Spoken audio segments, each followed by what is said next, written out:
The pileated woodpecker is an insectivorous woodpecker native to North America and is the second largest woodpecker on the continent.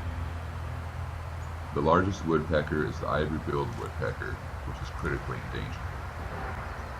This bird was seen on my brother's property in western Washington.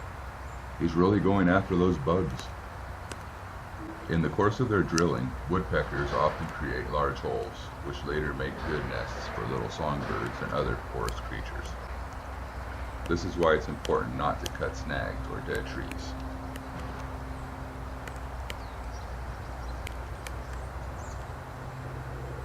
No snags means no woodpeckers, and no cozy homes for songbirds, chipmunks, owls, and all their buddies. Do you want a forest without the sound of birdsong, or the chattering of a chipmunk, or the hoot of a little owl?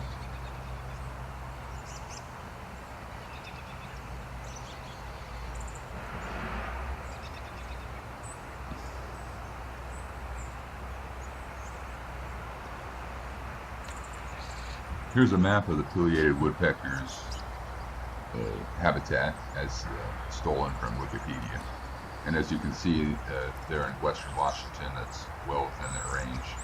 And according to Wikipedia, these guys prefer deciduous forests, which makes sense.